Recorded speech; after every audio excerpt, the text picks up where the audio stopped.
인류 역사상 가장 위대한 지성인 세 사람이 찾아 헤맨 것이 있었습니다.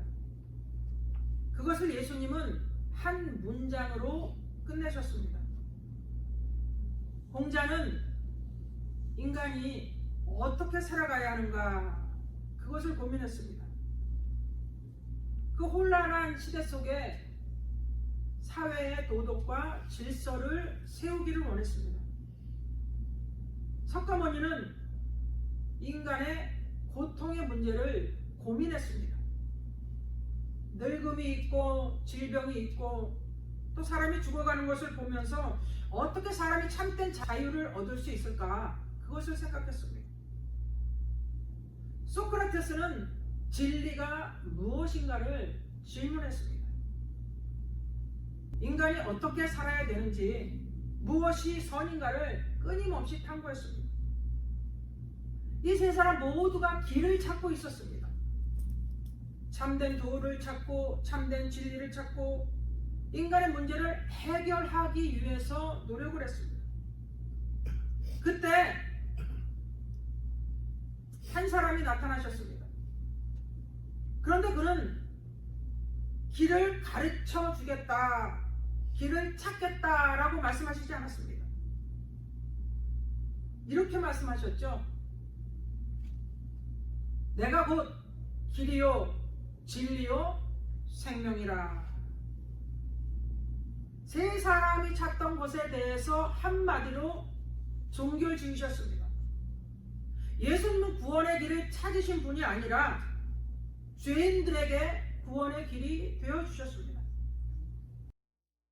히브리서는 바로 그 예수님을 가리켜 위대한 대제사장이다 말씀하시고 있습니다. 오늘 본문은 그 위대하신 제사장을 우리에게 보여주시고 있습니다. 14절을 보시겠습니다. 그러므로 우리에게 큰 대제사장이 계시니 승천하시니 곧 하나님의 아들 예수시라. 우리가 믿는 도리를 굳게 잡을지어다. 유대인들에게 대제사장은 아주 특별한 존재였습니다. 하나님과 백성 사이에서 중재하는 중재자였기 때문이었습니다. 라틴어로 제사장을 뜻하는 말을 폰티펙스라고 합니다. 이 폰티펙스라는 말은 다리를 놓는 사람, 그런 의미를 가지고 있습니다. 그러니까 서로 끊어진 두 존재를 연결시키는 사람을 폰티펙스라고 하는 것이죠. 구약의 대제사장이 바로 그런 역할을 했습니다. 죄로 인해서 백성들은 하나님 앞에 나아갈 수가 없었습니다. 그런 사람을 대신해서 하나님께 나아가는 사람을 대제사장이라고 그렇게 불렀던 것입니다. 자, 그래서 특별히 속죄일 1년에 한 번씩, 유대력으로는 7월 10일이죠. 7월 10일에는 대속죄일이었습니다. 그래서 그날은 대제사장이 단 한 번, 1년에 단 한 번만 지성소에 들어갈 수가 있었습니다. 그래서 자기 죄를 먼저 속죄하고 그 다음에 백성의 죄를 위해서 속죄를 했습니다. 희생 제사를 드렸습니다. 그런데 이 제사에는 한계가 있었습니다. 죄 문제가 아주 근본적으로 해결되지 않았기 때문에 늘 해마다 1년이 돌아오면 7월 10일이 되면 반복해서 이런 제사를 드려야 됐습니다. 그러니까 인간인 제사장은 백성들을 위해서 죄를 중재를 했지만은 죄 자체를 완전히 사라지게 할 수는 없었습니다. 근데 우리의 대제사장이 되신 예수님은 인간 중재자와는 달랐습니다. 예수님은 단지 제사를 드리는 분이 아니라 자신이 친히 제물이 되어서 우리를 위해서 희생하셨고 우리를 위해서 죽어주셨습니다. 예수님은 우리의 허물 때문에 찔리셨고 우리의 죄 때문에 상하고 징계를 받으셨습니다. 그리고 십자가에서 죽으실 때 성전의 휘장이 위에서부터 아래로 찢어졌습니다. 자, 이 휘장이 위에서부터 아래로 찢어졌는데 이 휘장이 찢어진 의미가 무엇일까요? 이 휘장은요, 예수님의 몸을 의미해주고 있습니다. 이제 예수 그리스도를 통해서 누구든지 다 하나님 앞에 나아갈 수 있게 되었습니다. 디모데전서 2장 5절에서 바울이 이런 말을 하죠. 하나님은 한 분이시요 또 하나님과 사람 사이의 중보자도 한 분이시니 곧 사람이신 그리스도 예수라. 사도 베드로도 성령 충만 받고 난 다음에 이렇게 말합니다. 다른 이로서는 구원을 받을 수 없나니 천하 사람 중에 구원을 받을 만한 다른 이름을 우리에게 주신 일이 없음이라 하였더라. 세상의 어떤 성인도 어떤 종교 지도자도 인간의 죄를 해결할 수가 없습니다. 공자는 길을 찾으려 했고, 석가모니도 고통의 문제를 해결하려고 했고, 소크라테스도 진리를 탐구했습니다. 그런데 인간의 죄의 문제를 해결하고 하나님께 나아가는 길을 열 수는 없었습니다. 그분은 오직 예수 그리스도 한 분뿐이셨습니다. 왜냐하면 예수님은 하나님과 인간 사이를 연결하실 수 있는 참된 대제사장이시기 때문이었습니다. 근데 역사 속에서 보면은 때로는 교회가 하나님의 이 복음의 핵심, 예수님만이 우리의 중재자가 되시고 예수님만이 우리의 대제사장이 되시고 예수님만이 우리가 하나님께 나아갈 수 있는 길 되심을, 그 핵심을 흐리는 경우가 있었습니다. 가톨릭 교회는 죄를 지면 사제 앞에 나가서 자기 죄를 고백을 하죠. 때로는 마리아를 중재자로 삼고 마리아 어머니에게 뭔가를 기도하고 부탁하고 그렇게 죄를 고백하기도 합니다. 근데 성경은 우리에게 분명히 말씀하시고 있죠. 하나님과 인간 사이의 중보자는 오직 예수님뿐이 없다고 성경은 분명히 그렇게 말씀하시고 있습니다. 그리고 또 예수님 외에 우리에겐 다른 중재자가 필요하지 않습니다. 왜냐하면 예수님만이 완전한 하나님이시며 완전한 인간이시기 때문에 우리를 중보하실 수 있는 것이죠. 예수님의 흘리신 보혈로 우리를 얼마든지 정결케 하신 그런 분이십니다. 우리를 온전케 하시는 분이십니다. 우리가 믿는 도리를 굳게 잡을지어다. 단순히 종교를 붙들라는 말씀이 아닙니다. 오직 우리의 구원자시며 중보자이신 예수님을 끝까지 붙잡으라고 그렇게 말씀하고 있는 것이죠. 우리가 믿는 도리를 굳게 잡을지어다. 예수님을 굳게 잡으라는 것입니다. 마리아를 붙잡는 것도 아니고 사제를 붙잡을 것도 아니고 세상 사람을 붙잡지는 말라는 것이죠. 예수님만 붙잡으라고 말씀하시고 있는 것입니다. 우리는 우리 자신의 의로는 하나님 앞에 나아갈 수가 없습니다. 오직 예수 그리스도의 보혈의 공로를 힘입어서 하나님 앞에 나아갈 수가 있습니다. 우리의 중재자 되신 예수님의 피가 우리를 거룩하게 하셨고 하나님 앞으로 나아갈 수 있는 길을 열어주셨기 때문에 저와 여러분이 하나님 앞으로 나아갈 수가 있는 것이죠. 그래서 에베소서 2장 13절에 바울이 이렇게 선포를 하죠. 이제는 전에 멀리 있던 너희가 그리스도 예수 안에서 그리스도의 피로 가까워졌느니라. 예전에는요, 저와 여러분이 우리의 죄 때문에 하나님과 아주 멀리 떨어져 있었습니다. 근데 이제는 예수 그리스도의 피로 저와 여러분이 하나님과 가까워졌다, 이렇게 말씀하고 있습니다. 그러니까 저와 여러분이 이제는 절망 속에서 하나님과 멀리 떨어진 존재, 구원과는 상관없는 존재로서 절망 속에 살아가는 그런 사람이 아니라는 것입니다.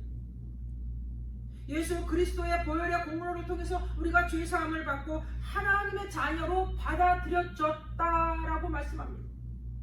그래서 우리가 이제 하나님 앞에 담대히 나아갈 수 있는 존재가 된 것이죠. 그래서 히브리서 기자는 우리에게 권면하고 있습니다. 세상에 아무리 어려운 일들이 많이 생기고 흔들리고 우리의 삶에 많은 문제가 있다 할지라도 예수 그리스도가 우리의 대제사장 되심을 잊지 말고 그분을 꼭 붙잡고 흔들리지 말라는 것입니다. 때로는 우리가 살다 보면 정말 이해하지 못할 일들이 우리 삶에 생길 수 있습니다. 왜 나의 삶에 내가 그래도 하나님 앞에 열심히 일하고 헌신하는데 왜 이런 일들이 나에게 생길까?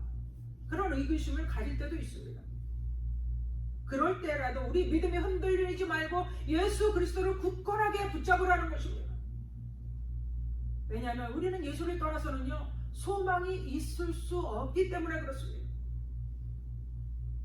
그런데 어떤 예수님의 제자들은 예수님을 따르다가 예수님을 이해할 수 없다고, 그분이 하시는 말씀을 이해할 수 없다고 떠난 많은 제자들이 있습니다. 요한복음 6장 60절 그리고 66절에 이렇게 말씀하고 있습니다. 제자 중 여럿이 듣고 말하되 이 말씀은 어렵도다. 누가 들을 수 있느냐. 66절. 그때부터 그의 제자 중에서 많은 사람이 떠나가고 다시 그와 함께 다니지 아니하더라. 예수님을 분명히 따르던 제자들이 많았는데 어느 날부터인가 예수님 하시는 말씀이 어렵다고, 이해할 수 없다고 예수님을 떠나갔습니다. 자, 또 어떤 사람이 예수님을 떠나죠? 마태복음 19장 21절에서 22절에 보니까 어느 날 부자 청년이 예수님을 찾아왔습니다. 그래서 여러 가지 질문을 했습니다. 거기에 대한 답을 예수님께서 이렇게 말씀해 주셨죠. 예수께서 이르시되 내가 온전하고자 할진대 가서 내 소유를 팔아 가난한 자들에게 주라. 그리하면 하늘에서 보화가 내게 있으리라. 그리고 와서 나를 따르라 하시니 그 청년이 재물이 많음으로 이 말씀을 듣고 근심하며 가니라. 오늘도 예수 믿다가 예수님을 떠나는 분들이 참 많이 있습니다. 어떤 분은요, 아들이 고3이었습니다. 고3이었는데 그 아들을 위해서 하나님 우리 아들 좋은 대학에 붙게 해주세요. 입시 전에 40일 그런 작전 기도도 하죠. 그래서 열심히 아들이 좋은 대학 가게 해달라고 그렇게 기도를 했습니다. 근데 성적이 별로 좋게 나오질 않았습니다. 그리고 나서 이분은 교회를 떠났습니다. 또 어떤 분들은 자기 몸에 문제가 생겼다고 떠나는 분들이 있고, 죄를 끊지 못하고 스스로 떠나는 분들이 있고, 돈 문제 때문에, 세상 염려와 근심 때문에 그렇게 떠나는 분들이 있습니다. 이 외에도 데마처럼 세상을 사랑해서 예수님을 떠나고 교회를 떠나는 사람이 있습니다.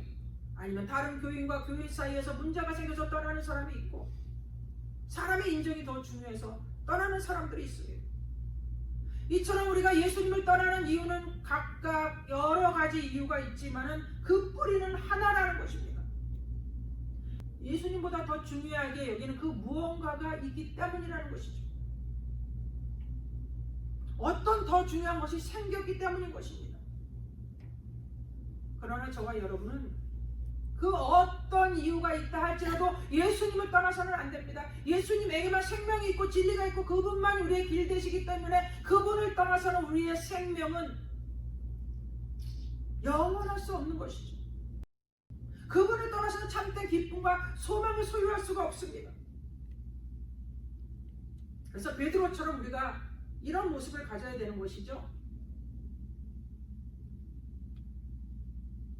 영생의 말씀이 주께 있사오니 우리가 누구에게로 가오리까?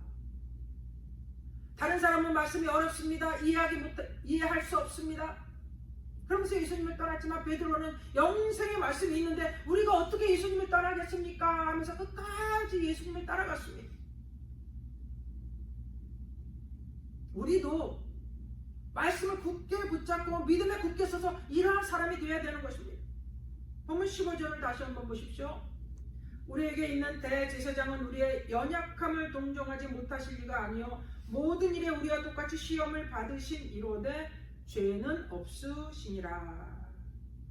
예수님은 저 하늘에서 인간을 내려다 보기만 하는 그런 분이 아니었습니다. 친히 이 땅에 육신을 입고 오셔서 우리와 함께 해주셨습니다.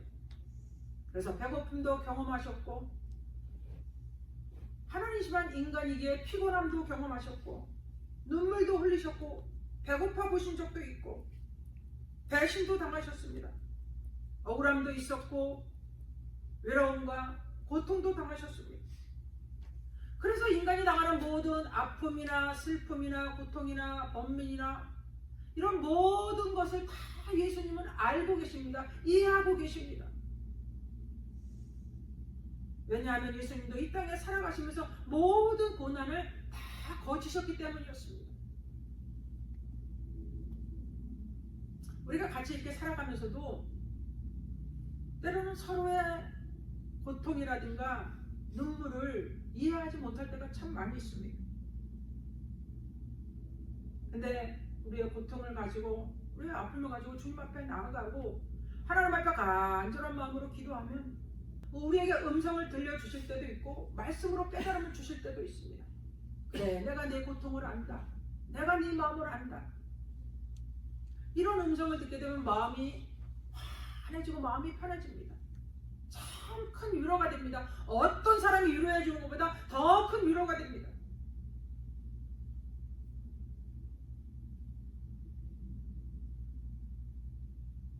예수님은 우리와 같이 똑같은 시험을 받으셨지만 한 가지 결정적인 차이 나는 게 있죠. 시험을 받으신 이로되 죄는 없으시니라. 죄가 없으시다 말씀하고 있습니다. 예수님은 죄가 없으신 완전한 하나님이시며 완전한 인간이셨습니다. 그렇기 때문에 우리 죄를 대신하실 수 있고 우리의 대제사장이 되실 수가 있는 것입니다. 다시 말씀드리지만 구약의 제사장들은 자기 죄를 먼저 하나님 앞에 속죄하는 제사를 드려야 됐습니다. 근데 예수님은 자기 죄 때문이 아니라 우리 죄를 위해서 자기 몸을 십자가 위에 내어주셨습니다. 그래서 예수님은 오늘도 저와 여러분이 잘못할 때, 죄를 지을 때 우리를 정죄하기보다는 우리를 긍휼히 여기시고 우리를 불쌍히 여기십니다. 그리고 우리의 연약함을 품어주십니다. 우리를 외면하기보다는 우리를 긍휼히 여기시는 거죠. 그 긍휼하심 때문에 저도 오늘 이 자리에 서 있을 수가 있는 것입니다. 예수님 때문에 우리는 언제든지 담대하게 하나님 앞으로 나아갈 수가 있습니다. 우리는 두려움 속에서 심판의 보좌 앞에 나가는 존재가 아니라는 것입니다. 여러분 이것을 잘 기억하셔야 됩니다. 자, 그림에 보면 심판의 보좌가 있죠. 예수님의 보혈과는 상관없는 사람들, 예수님의 보혈로 죄 씻음을 받지 않은 사람들은 다 심판의 보좌 앞에 나갈 수밖에 없습니다. 근데 예수 그리스도의 보혈로 자기의 죄 씻음을 받은 사람은 심판의 보좌 앞으로 나가는 것이 아니라 예수님의 보혈을 지나 하나님의 은혜의 보좌 앞으로 나갈 수가 있습니다. 예수님의 사역 때문에 가능할 수가 있는 것이죠. 예수님께서는 저와 여러분의 죄를 위해서 십자가 위에서 죽어주셨습니다. 그리고 지금도 하나님의 보좌 우편에서 우리를 위해서 중보기도 해주시고 있습니다. 오직 예수님 한 분뿐이라는 것이죠. 사람이 대신해서 우리를 위해서 그렇게 할 수가 없는 것입니다. 우리의 죄를 사제한테 얘기할 필요가 없고 마리아에게 얘기할 필요가 없습니다. 그들도 똑같은 죄인이기 때문에 그렇습니다. 그래서 우리가 하나님의 은혜의 보좌로 나갈 때, 예수 그리스도의 보혈을 입고 나아갈 때 죽음 대신 생명을 얻게 되고 정죄 대신 용서를 받을 수가 있습니다.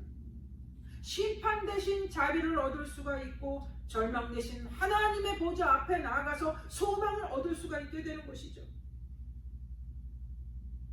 16절을 보시겠습니다. 그렇기 때문에 우리에게 하시는 말씀이죠. 그러므로 우리는 긍휼하심을 받고 때를 따라 돕는 은혜를 얻기 위하여 은혜의 보좌 앞에 담대히 나아갈 것이니라. 나는 이 보혈을 의지해서 하나님께 나아갑니다. 이렇게 담대히 나가라고 지금 말씀하고 있는 것이죠.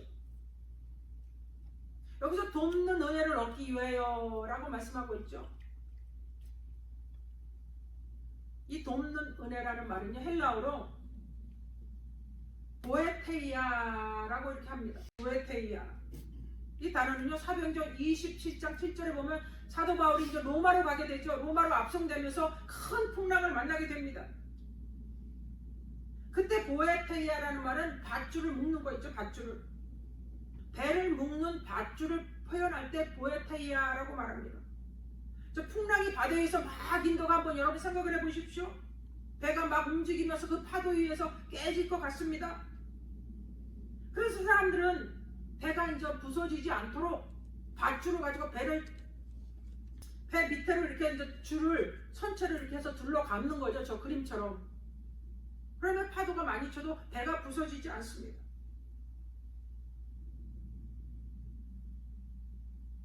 돕는 은혜를 얻기 위하여는 그런 의미를 가지고 있습니다. 저렇게 배를 묶지 않았다면 배는 산산조각 나고 말았을 것입니다. 여기서 도움이라는 말은요, 자기 스스로가 뭔가를 해결할 수 있는 그런 능력이 없는 상태를 말하고 있습니다.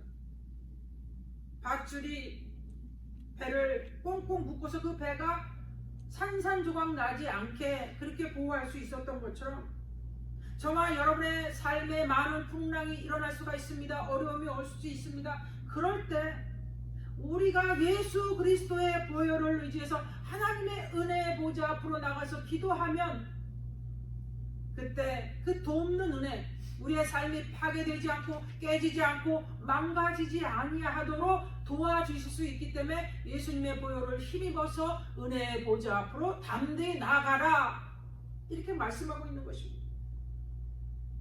여러분, 이 돕는 은혜가 우리 모두에게 필요하지 않습니까? 저는 날마다 그 돕는 은혜가 필요합니다. 하루를 살아가면서 언제 무슨 일이 생길지 모릅니다. 그리고 삶 속에 많은 문제들이 산재해 있는데 하나님이 아니고는요, 그 문제를 해결해 주실 수 없습니다.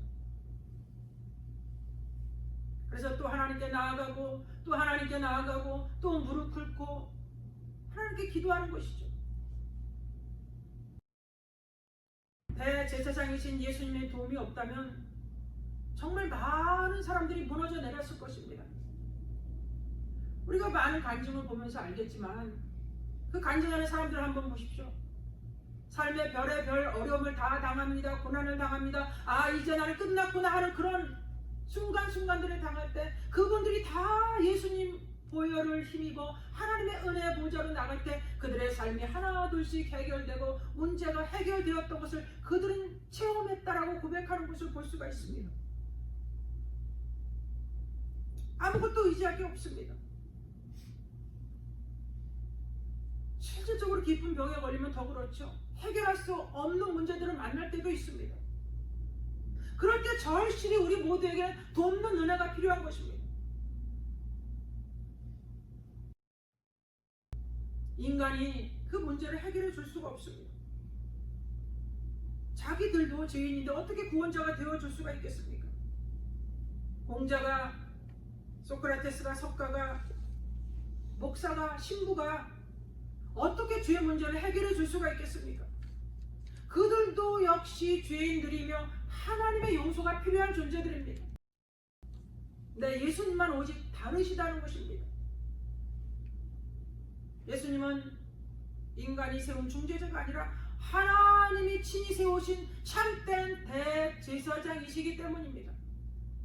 이 세상에요, 예수님보다 더 나은 중재자는 없습니다.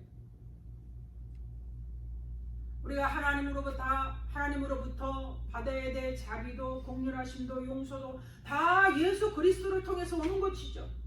다 그분을 통해서 우리에게 흘러 들어오는 것입니다. 자, 우리가 성경에 보면은 예레미야 17장 9절에도 말씀하지만 만물보다 부패한 것이 인간의 마음이다라고 말씀하고 있죠.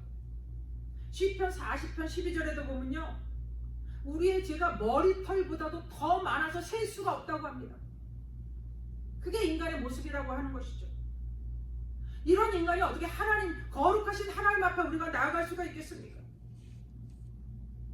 우리의 의로 가지고는 우리의 어떤 조금 선한 일 했다, 좀 좋은 일 했다, 이런 의를 가지고는 하나님 앞에 절대 나아갈 수가 없습니다. 오직 우리의 대제사장 되신 예수 그리스도를 힘입을 때만이 하나님의 은혜의 보좌로 우리가 나아갈 수 있게 되는 것이죠. 아까 말씀드렸지만 하나님의 보좌는 원래 심판의 보좌였습니다. 은혜의 보좌가 아니었습니다. 두려움의 보좌였죠.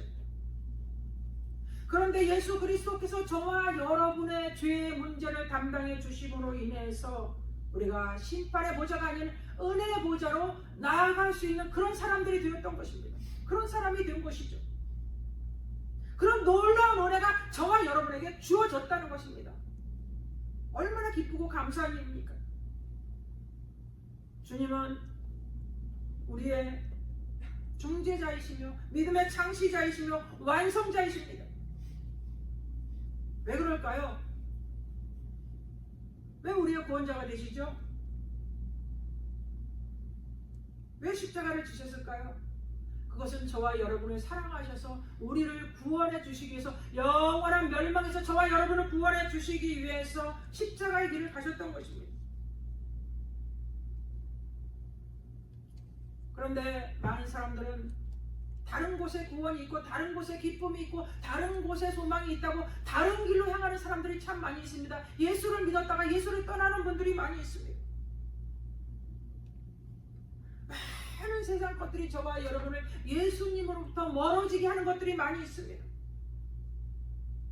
그래서 히브리서에서는 우리가 듣기 거북하지만 계속해서 흘러 떠내려가지 말아라, 너희가 잡고 있는 것을 더 굳건하게 하라 라고 계속해서 말씀해 주고 있는 것입니다. 왜? 많은 사람이 떠나가고 있기 때문에, 흘러 떠내려가고 있기 때문에 이런 말씀을, 이런 경고를 계속해서 말씀해 주고 있는 것이죠. 오늘 그러기 때문에 저와 여러분도 장담할 수 없습니다. 장담할 수 없기 때문에 자꾸 은혜의 보좌 앞으로 나아가고 하나님 앞에 간구하고 하나님과 교제하고 그분의 은혜 앞에 우리가 서고, 그래서 하나님 주시는 은혜를 받으라고 은혜의 보좌 앞으로 나가라고 자꾸 권고해 주시고 있는 것이죠. 보좌 앞으로 나갈 때 하나님께서 우리에게 은혜의 강물을 우리 심령 속에 흘려 보내주십니다. 에스겔서 47장에 보면요, 성전 문지방에서 이제 물이 흘러나오죠. 성전 문지방에서 물이 흘러나오면서 그게 점점 멀리 갑니다. 흘러 떠내려가는 곳마다 살아나는 역사가 일어납니다. 죽은 바다가 살아나고요, 바다에 물고기가 그냥 많아지고, 그렇잖아요. 바다가 죽어 있었는데 그 바다가 살아난다고 생각해 보십시오. 그러니까 생물들이 다 살아나게 되는 거죠. 그림에 보듯이 강 좌우에는 나무가 자라나기 시작합니다. 각종 과실이 열리기를 시작합니다. 하나님의 보좌로부터 흘러나오는 생명수가, 우리가 하나님의 은혜의 보좌로 담대히 나갈 때 하나님의 은혜로 말미암아 우리 죽은 영혼이 살아나고, 소망이 없던 마음에 소망이 생기게 되고, 기쁨이 없고 우울하고 낙심된 마음에 기쁨이 흘러 넘치게 되는 것입니다. 메마른 영혼이 살아나게 되고 상한 마음이 회복이 되는 것입니다. 지쳐있는 영혼, 정말 나는 너무 지칩니다. 너무 피곤합니다. 그런 사람이라 할지라도 은혜의 보좌로 나가면 새 힘을 주시는 거죠. 여러분, 위로가 필요하시지 않습니까? 혹시 여러분 삶에 위로가 필요한 사람은 하나님 은혜의 보좌 앞으로 나갈 때 위로해 주십니다. 우리의 삶을 살아가다 보면 많은 유혹이 있을 수가 있습니다. 그럴 때도 우리가 은혜의 보좌 앞으로 나가서 하나님께 아뢰면 그 유혹을 이길 힘을 주십니다. 낙심과 두려움이 있을 때에도 우리가 예수 그리스도의 보혈을 힘입어 은혜의 보좌로 나가면 낙심이 아니라 기쁨과 소망으로 변하게 되는 것이죠.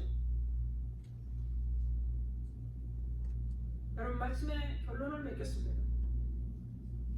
우리가 때를 따라 하나님의 은혜의 보좌 앞으로 나가 우리의 문제와 우리의 고통과 우리의 아픔을 아뢰을 때마다 하나님은 그 모든 문제를 해결해 주시고 우리의 마음을 바꿔주시는 것이죠. 환경은 그대로일지라도 우리의 마음을 바꿔주시니까 생각하는 게 다르게 되는 것이죠.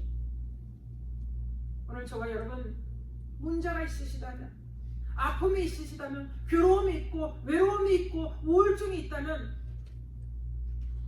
다른 것 하면은 돈이 들잖아요.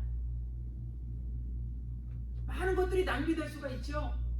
근데 하나님 앞으로 가는 건 돈이 들지를 않습니다.